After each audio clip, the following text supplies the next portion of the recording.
Praise the Lord. ദൈവനാമത്തിന് മഹത്വം ഉണ്ടാകട്ടെ. സകലരും സന്തോഷത്തോടെ ആയിരിക്കുന്നുവെന്ന് വിശ്വസിക്കുന്നു. എല്ലാവർക്കും കർത്താവായ യേശു ക്രിസ്തുവിൻ്റെ നാമത്തിൽ എൻ്റെ പ്രിയരെ ഞാൻ വന്ദനം അറിയിക്കുന്നു. അല്പം നേരത്തെ ചിന്തയ്ക്കായിട്ട് സങ്കീർത്തനം 119 7 മുതൽ 11 വരെയുള്ള വാക്യങ്ങൾ അത് ഇങ്ങനെ പറയുന്നു: നിൻ്റെ നീതിയുള്ള വിധികളെ പഠിച്ചിട്ട് ഞാൻ പരമാർത്ഥ ഹൃദയത്തോടെ നിനക്ക് സ്തോത്രം ചെയ്യും. ഞാൻ നിൻ്റെ ചട്ടങ്ങളെ ആചരിക്കും, എന്നെ അശേഷം ഉപേക്ഷിക്കരുതേ. ബാലൻ തൻ്റെ നടപ്പിനെ നിർമ്മലമാക്കുന്നത് എങ്ങനെ? നിൻ്റെ വചനപ്രകാരം അതിനെ സൂക്ഷിക്കുന്നതിനാൽ തന്നെ ഞാൻ പൂർണ്ണ ഹൃദയത്തോടെ നിന്നെ അന്വേഷിക്കുന്നു. നിൻ്റെ കൽപ്പനകൾ വിട്ടു നടപ്പാൻ എനിക്ക് ഇടവരരുതേ. ഞാൻ നിന്നോട് പാപം ചെയ്യാതിരിക്കേണ്ടതിന് നിൻ്റെ വചനത്തെ ഹൃദയത്തിൽ സംഗ്രഹിക്കുന്നു. Praise the Lord. ഹല്ലേലൂയ. ദൈവമക്കളെ, നമ്മൾ പറഞ്ഞുകൊണ്ടിരിക്കുന്ന കാര്യം, നമ്മുടെ പുതിയ വർഷത്തിലേക്ക് നമ്മൾ കയറുമ്പോൾ നാം നമ്മുടെ റിതംസ് ഓഫ് ലൈഫൊക്കെ ഒന്ന് റീസെറ്റ് ചെയ്യണം. ദാവീദ് എഴുതിയിരിക്കുന്ന കാര്യമാണ് ദൈവവചനത്തെപ്പറ്റി നാം ഇപ്പോൾ വായിച്ചത്. ദാവീദ് അനേക സങ്കീർത്തനങ്ങൾ എഴുതി. അവനൊരു ഷെപ്പേർഡ് ബോയ് ആയിരുന്നു, ആട്ടിടയൻ. പക്ഷെ അവൻ രാജാവായി തീർന്നു. Praise God. പുതിയ കാഴ്ചപ്പാടിലേക്ക് അവൻ വന്നു. നമ്മൾ നമ്മെ എങ്ങനെയാണ് കാണുന്നത് ഇപ്പോൾ? നാം ഓർക്കണം, നമ്മളിലും ഒരു റിയൽ ചേഞ്ച് ദൈവം വരുത്തുവാൻ ആഗ്രഹിക്കുന്നു. ഈ സങ്കീർത്തനം നമുക്കൊരു പ്രാർത്ഥന പോലെ തോന്നും, അല്ലേ? ഒരു ട്രാൻസ്ഫോർമേഷൻ്റെ സാന്നിധ്യം അവിടെ വെളിപ്പെടുന്ന പോലെ നമുക്ക് തോന്നും. Praise God. ഹല്ലേലൂയ. ഈ വാക്യങ്ങൾ നാം അപ്രീഷിയേറ്റ് ചെയ്ത്, ദാവീദിൻ്റെ കഷ്ടതയുടെ കാലത്ത് ദാവീദ് വിശ്വാസത്തിൻ്റെ ആ യാത്രയിൽ എങ്ങനെ പൂർണ്ണമായി ഉറച്ചു നിന്നു എന്ന് നമുക്ക് മനസ്സിലാക്കി തരുന്നതാണ്. അവൻ പേഷ്യൻസിന് വേണ്ടി പ്രാർത്ഥിച്ചു. അവൻ അലിഞ്ഞു നടന്നു പോകുന്നുണ്ടല്ലോ എന്ന് പറഞ്ഞ്, പാപം ചെയ്യാനായിട്ട് ടെംപ്റ്റേഷൻ വരുന്നല്ലോ എന്ന് പറഞ്ഞ് അതെല്ലാം ഏറ്റുപറയുമായിരുന്നു. നമ്മൾ ഒരു ഗുഡ് കമ്പനിയിൽ നല്ല ഇൻഫ്ലുവൻഷ്യലായിട്ടുള്ള മനുഷ്യരും സഹോദരിമാർ ബൈബിളിൽ നമ്മൾ കാണുന്നുണ്ട്. അങ്ങനെയുള്ള ചില നല്ല മനുഷ്യരുമായിട്ടായിരിക്കുമ്പോൾ നമുക്കധികം സ്ട്രഗിൾ ചെയ്യേണ്ടി വരത്തില്ല. ദൈവം നമ്മളെ എന്തിനാണ് വിളിച്ചതെന്നുള്ളതിലേക്ക് ഫോക്കസ് ചെയ്യാനൊക്കെ നമുക്ക് കഴിയും. പക്ഷേ അങ്ങനെ നമുക്ക് എപ്പോഴും ലഭിക്കത്തില്ലല്ലോ. It's not always an easy road എന്ന് നാം മനസ്സിലാക്കണം. അതുകൊണ്ട് ദാവീദിൻ്റെ വചനത്തിൽ നാം വിശ്വസിച്ച്, ദാവീദ് പറഞ്ഞ വചനത്തിൽ, അത് ദൈവത്തിൻ്റെ വചനമാണ്, ദൈവത്തിൻ്റെ പരിശുദ്ധാത്മാവാണ് ദാവീദിനെ കൊണ്ട് അത് എഴുതിച്ചത്. അതുകൊണ്ട് ഐ വിൽ എന്നുള്ള ഒരു തീരുമാനം നമ്മുടെ മനസ്സിലെടുക്കുവാൻ കഴിയും. ഹല്ലേലൂയ. നാം വിശ്വാസത്തിൽ പ്രാർത്ഥിക്കുമ്പോൾ നമ്മുടെ ഡിക്ലറേഷന് അതായിരിക്കണം. നമ്മൾ ദൈവത്തിൻ്റെ വചനം വായിക്കുമ്പോഴൊക്കെ നമ്മൾ പഠിച്ചെടുക്കുന്നത് ഒന്ന് കുറിച്ച് വെക്കണം. അത് നമ്മുടെ ഹൃദയത്തിൽ വളരണം, അത് നമ്മുടെ മനസ്സിൽ വളരണം. നല്ല നിലത്ത് നട്ടൊരു വിത്ത് പോലെ അത് കിളിർത്ത് വരണം.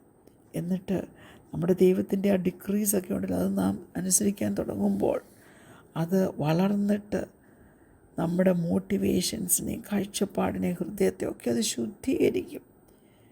ഹല്ലേലൂയ.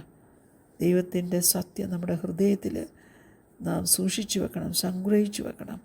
അത് നമുക്ക് ബലം തരും. എന്തിനാ? ടെംപ്റ്റേഷൻസിനെയൊക്കെ ഒന്ന് ഫേസ് ചെയ്യാനായിട്ട്. Praise God. ആ വചനം, ഹല്ലേലൂയ, ഒരു ആയുധം പോലെ ശത്രു നമ്മുടെ മേൽ വരുമ്പോൾ അതിനെ അറ്റാക്ക് ചെയ്യുവാൻ നമുക്ക് ഉപയോഗിക്കുവാനായിട്ട് കഴിയും. ദൈവത്തിൻ്റെ വചനം നമുക്ക് നടന്നു കയറാൻ പറ്റാത്ത വഴിയിൽ കൂടെ നടന്നു കയറുവാൻ തക്കണം പുതുവഴികൾ ഒരുക്കി തരും. Praise God. നമ്മൾ വോണ്ടർ ചെയ്ത് നടക്കുവാൻ, നാം അലിഞ്ഞു നടക്കുവാൻ ഒരിക്കലും ദൈവം സമ്മതിക്കത്തില്ല. Praise God.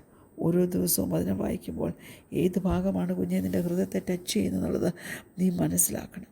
ഓരോ ദിവസം കഴിയുന്ന ദൈവത്തോട് കൂടുതൽ അടുക്കണം. നമ്മളെപ്പറ്റി ദൈവത്തിൻ്റെ ഹിതം എന്താണെന്നുള്ളത് നാം മനസ്സിലാക്കണം.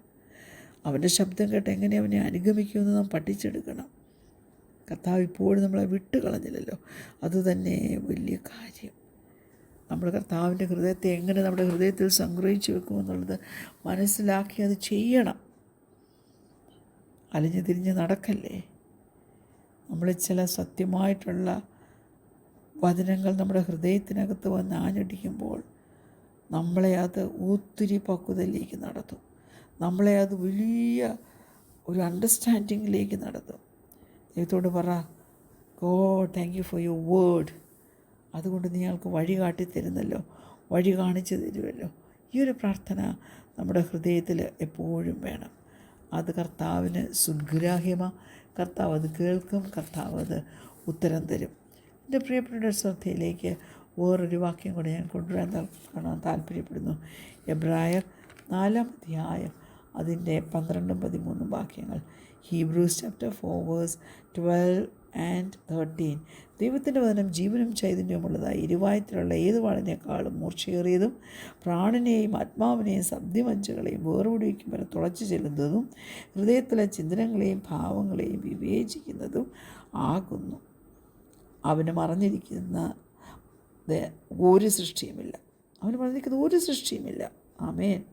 സകലവും അവൻ്റെ കണ്ണിന് നഗ്നവും മലർന്നതുമായി കിടക്കുന്നു. അവനുമായിട്ടാകുന്നു നമുക്ക് കാര്യമുള്ളത്. Praise the Lord. ഹല്ലേലൂയ.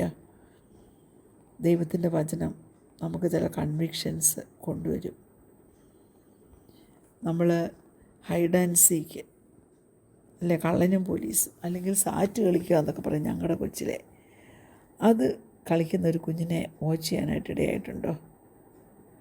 ചിലപ്പം കർട്ടൻ അവനെ ശരിക്കൊന്ന് കവർ ചെയ്യുന്നില്ലായിരിക്കും. അവരുടെ ആ കുഞ്ഞ് ബോഡിയിൽ കർട്ടൻ്റെ ഇടയിൽ കൂടെ അവൻ്റെ ബോഡി ചിലപ്പോൾ പുറത്തായിരിക്കും.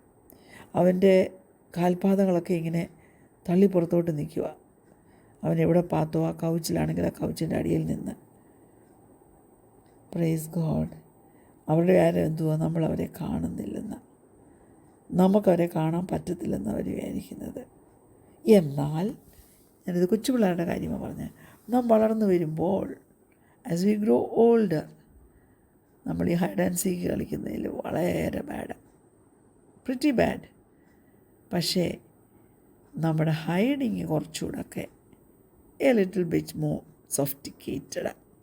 എത്ര പേർക്ക് അർത്ഥം മനസ്സിലായി? ഹല്ലേലൂയ. നമ്മുടെ ജീവിത കഥയുടെ ചില പൊട്ടിയ ഭാഗങ്ങളൊക്കെ നാം മറച്ചു വെക്കും. നമ്മൾ മുന്നോട്ട് വളർന്നു വന്ന സമയത്തെ ചില പെയിനുകൾ, നമ്മുടെ തന്നെ ചില പീസസ് നമുക്ക് അഷെയിംഡായിട്ടുള്ളതില്ലേ ദൈവപൈതലേ? ഹല്ലേലൂയ. നമ്മളങ്ങ് മിസ്റ്റേക്സ് ഹൈഡ് ചെയ്യുന്നതിൽ ഡെസ്പറേറ്റായിട്ട് ചില തീരുമാനം നമ്മൾക്കൊട്ടും അക്സെപ്റ്റ് ചെയ്യാൻ പറ്റാത്ത ചില തീരുമാനങ്ങളിൽ നിന്ന് പിന്മാറാനും ഒക്കെയുള്ള ആഗ്രഹം സ്വർഗത്തിലെ ദൈവം തന്നിട്ടില്ലേ? ഹൃദയത്തിൽ പ്രകാശിപ്പിച്ചിട്ടില്ലേ? മനസ്സിലാക്കണമേ, ഹൈഡിങ് എന്ന് പറയുന്നത് it is not a game. നമ്മൾ പലപ്പോഴും ഹൈഡ് ചെയ്യുന്നത് എന്തുകൊണ്ടാണ്? Comfort feels safer than confrontation, അല്ലേ? നമ്മൾ വളരെ ജെന്റിലായിട്ടുള്ളതാണേലും ചില ഷാർപ്പായിട്ടുള്ള ശബ്ദം കേൾക്കാൻ ഏൽപ്പിച്ചു കൊടുക്കുക. Hallelujah. So we pretend, we hide, we avoid it because of what it might lead to if we are found. ഇന്നത്തെ ആ വായിച്ച കുറിവാക്യമുണ്ടല്ലോ. Praise God. ഹല്ലേലൂയ. നമ്മെ മനസ്സിലാക്കി തരുന്ന ദൈവത്തിൻ്റെ വചനം ജീവനുള്ളതാ, ചൈതന്യമുള്ളതാ. ഹല്ലേലൂയ. ആഴത്തിലേക്ക് അത് ഇറങ്ങിച്ചെല്ലുന്നതാ. നാം എവിടെയാണേലും ആ ആഴത്തിലേക്ക് ഇറങ്ങി വരും. ദൈവമക്കളെ, നമ്മുടെ മജ്ജയുടെ അകത്തും അത് കയറി ചെല്ലും. ഹല്ലേലൂയ. ഞാൻ പറയട്ടെ, ദൈവത്തിൻ്റെ വചനം ഒരു ഹാർട്ട് സീക്കിംഗ് മിസൈലാണ്. ഒരു സംഗതി നമുക്കവിടെ ഒളിച്ചു വെക്കാനായിട്ട് പറ്റത്തില്ല. സത്യമായും തെറ്റായിരിക്കുന്ന ആ വ്യക്തിയിലേക്ക് ദൈവത്തിൻ്റെ വചനം സ്ട്രെയിറ്റായിട്ട് കടന്നു ചെല്ലും. സിംറ്റംസിനെയൊക്കെ ഒന്ന് മാനേജ് ചെയ്ത് പോകാനായിട്ടല്ല, ദൈവം സ്നേഹിക്കുന്നത് കൊണ്ടും ചില വ്യക്തി ജീവിതങ്ങളിൽ ട്രൂ ആയിട്ട് ഫ്രീ ആകണമെന്നും ആഗ്രഹിക്കുന്നതുകൊണ്ട് ദൈവത്തിന് എല്ലാ കാര്യവും നല്ലവണ്ണം അറിയാം കേട്ടോ. എന്നാൽ കാൽവറി ക്രൂശിൽ അവൻ നമുക്ക് വേണ്ടി ചെയ്ത ആ വേലയുണ്ടല്ലോ, അതെന്തിനാണെന്ന് അവനറിയാം. ക്രൂശിലെ ആ പ്രവൃത്തി അവന് ഒരു ഷെയിമും ഇല്ലായിരുന്നു, അവന് ഹൈഡ് ചെയ്യാനും ഒന്നുമില്ലായിരുന്നു. ഹല്ലേലൂയ. നമുക്ക് പെർഫെക്റ്റായിട്ട് ഒരു ഹെവൻലി ഫാദറേ ഉള്ളൂ. നാം അവന് കീഴടങ്ങണം. അവന് നമ്മെ പൂർണ്ണതയിലെത്തിക്കുവാൻ കഴിയും. നമ്മിൽ നല്ല പ്രവൃത്തി ആരംഭിച്ചവൻ യേശുക്രിസ്തുവിൻ്റെ നാളോളം നമ്മെ തികയ്ക്കുന്നവന്. അതുകൊണ്ട് ഒരു പ്രൊഫൗണ്ട് റിയലൈസേഷൻ നമ്മുടെ ചെയ്തികളെപ്പറ്റി, നമ്മുടെ തെറ്റുകളെപ്പറ്റി, നമ്മുടെ പ്രവൃത്തികളെപ്പറ്റി ഒക്കെ ഒന്ന് എക്സ്പീരിയൻസ് ചെയ്ത് വിലയിരുത്തണമേ. ഒരു റിഫ്ലെക്സ് റെസ്പോൺസ് അല്ല വേണ്ടത്, നമ്മൾ തന്നെ നമ്മെ തന്നെ ഒന്ന് വിലയിരുത്തണം. അതിനുശേഷം ദൈവമേ, ഹൈഡ് ചെയ്തിരിക്കാൻ നിൻ്റെ ശക്തി എനിക്ക് വേണം. നമ്മുടെ ഹൃദയം ദൈവത്തിന് തുറന്നു കൊടുക്കണം. കർത്താവിൻ്റെ ഹൃദയം അന്വേഷിച്ച്, ഹല്ലേലൂയ, ഞാൻ എന്തെങ്കിലും ഹൈഡ് ചെയ്ത് വെച്ചിട്ടുണ്ടെങ്കിൽ എന്നെ പുറത്ത് കളവാൻ നീ എന്നെ സഹായിക്കണം. നീ വലിയ ദൈവമാ, നീ എന്നെ സ്നേഹിക്കുന്നവനാ, നീ എനിക്ക് വേണ്ടി സമയം കളയുന്നവനാ, എന്നെ സഹായിക്കുന്നവനാ, എൻ്റെ കുടുംബത്തെ സഹായിക്കുന്നവനാ. അതുകൊണ്ട് പൂർണ്ണമായിട്ട് നിൻ്റെ വചനത്തിന് കീഴ്പ്പെടുത്തി കൊടുക്കും എൻ്റെ ഗുണം, നിൻ്റെ ട്രസ്റ്റ് ചെയ്യും എൻ്റെ ഗുണം, നീ സഹായിക്കണം. യേശുവിൻ്റെ നാമത്തിൽ തന്നെ ആമേൻ. കർത്താവിൻ്റെ കൃപ നമ്മളോടുകൂടെ ഇരുന്ന് നമ്മുടെ ജീവിതത്തെ റീസെറ്റ് ചെയ്യുന്നതിൽ പുതുശക്തിയും പുതുബലവും ഓരോരുത്തരുടെ മേലും പകരട്ടെ. കർത്താവേ, ഞങ്ങൾ പ്രാർത്ഥിക്കുന്നു. ആമേൻ, ആമേൻ, ആമേൻ, ആമേൻ, ആമേൻ.